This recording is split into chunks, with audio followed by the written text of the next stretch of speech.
Hi everyone, I'm Nicola Goyus, and I'm here to show you our custom LEGO minifigure series based on the Amazing Spider-Man films and starring Andrew Garfield and directed by Mark Webb. This is a collaboration between Nick Mixart and me, and after many delays and setbacks, we're finally finished the series. So without further ado, let's start! First off, we have the Amazing Spider-Man himself. He's the first character in the series with his first costume. He has accurate, intricate arm and leg printing, accurate to what's shown in the film. His accessories are a white long web piece and his Yashica camera, which is printed in both black and light gray. The Spider-Man in his second costume is next. His prints are pretty accurate to the suit in the film, which we consider is one of the best live-action Spider-Man suits ever. He comes with a firefighter helmet and the hose he uses to defeat Electro in the Times Square fight. This will update the really expensive Comic-Con Amazing Spider-Man figure released in 2013 and would be a more accessible option for the general public. Next up, we have Peter Parker. Andrew Garfield's portrayal of the character is very characteristic, so we try to represent that on his minifigure, even with his own skateboard. He has his phone as an accessory where he listens to Uncle Ben's voicemails, and an alternate head that's actually his vigilante mask. The following minifigure is Gwen Stacy in her green coat outfit. She has the Hermione hair in tan, and her accessory is one of the second suit's web shooters, which she helped to modify so Peter could defeat Electro. She also has an alternate worried expression representing, well, you know what happens.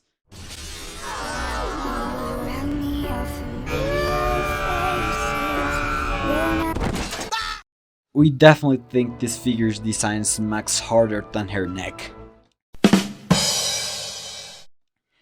The following character is the first villain of the series, the Lizard. We think he's quite underrated, but he could have been a lot better if Sony didn't interfere with the film. He uses the characteristic Mr. Incredible body mold and has a new head mold and tail attachment with the scales all over his body.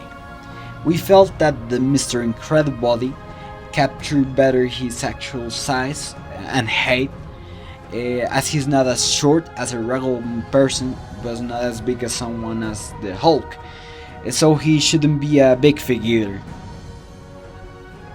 One of the main characters of the first movie is Gwen's father, Captain George Stacy, played by Denis Leary. He uses the Obi-Wan Kenobi hair, and his accessories are a New York Police Department bulletproof vest and a shotgun. He has a very representative police outfit underneath. Next is Electro, or better known as Sparkles, the god of electricity. A god named Sparkles? Despite having his own figure released in a polybag, we felt that the colors in that iteration were kind of inaccurate, so we updated it plus some fancy arm detailing. He has both an angry expression and a grimacing one, and he has some lighting pieces in his hands. The second villain of the second film is the Green Goblin, with a very interesting design to say the least, you know. His armor is very intricate and has a lot of plates, segments and shapes. He has the pointy ears hair, and as an extra we included his glider, which wouldn't fit in the blind bag for obvious reasons, but despite this, we think he looks really good with all of his equipment. He has a pumpkin bomb, which is a new piece to embody better this version of the weapon. We also want to give a big thank you to Brody, or Drew Score, who provided most of the decals for this figure and was a great help. Check him out, he also made some custom TASM sets some time ago.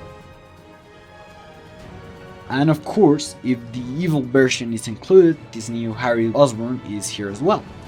He has the emo kid hair in reddish brown and includes an alternate smiley face with his glasses.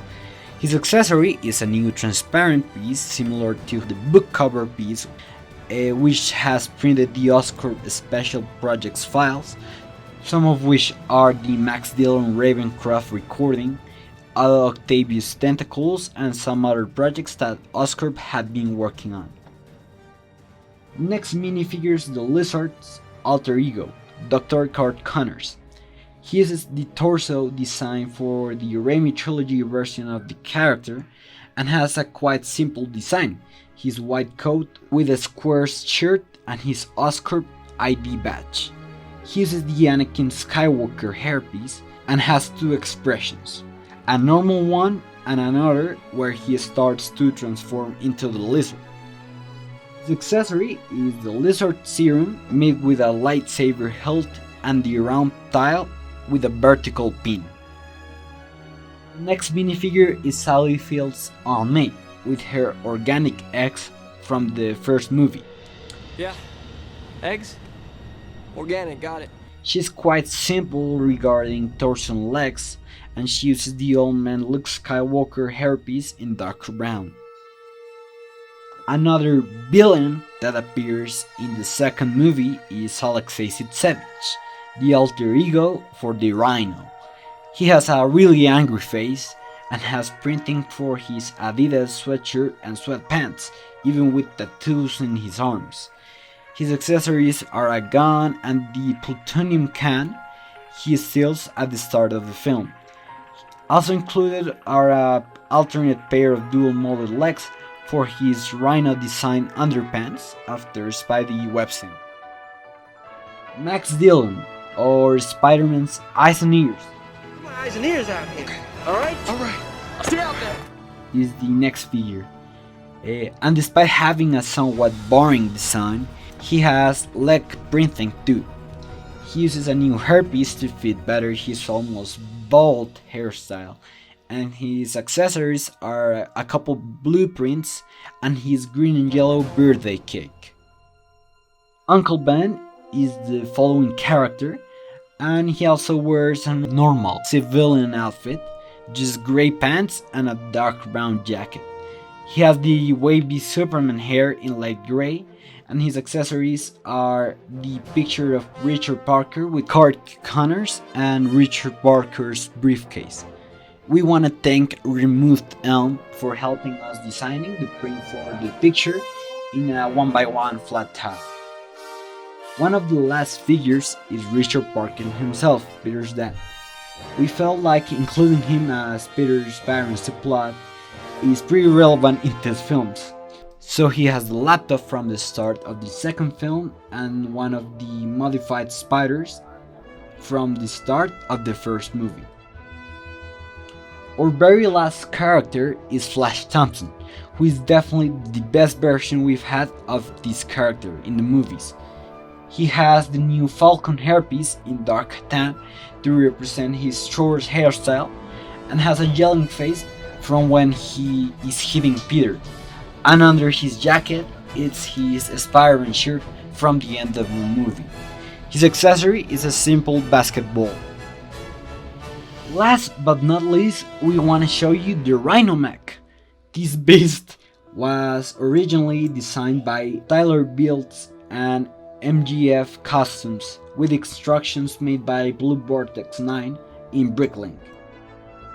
He has printing in quite a few parts of the armor, like the star in the left shoulder or the sides of the cockpit.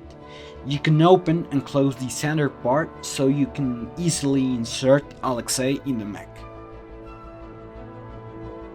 Well fellas, that wraps up our Amazing Spider-Man collaboration. After so many delays and issues, finishing this is finally here and we are quite proud of how everything came out despite all the difficulties. Here's the Gruppler shot and the checklist.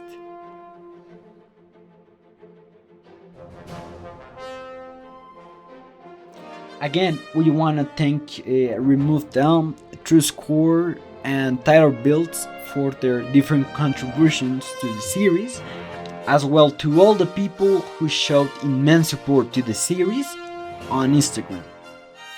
We hope you enjoyed this video, and we also hope you stay tuned for what's to come this month. If you had a good time watching, please be sure to subscribe to my channel and to follow Nick on Instagram. My name is Nicola Gayus, and we'll see in the next video.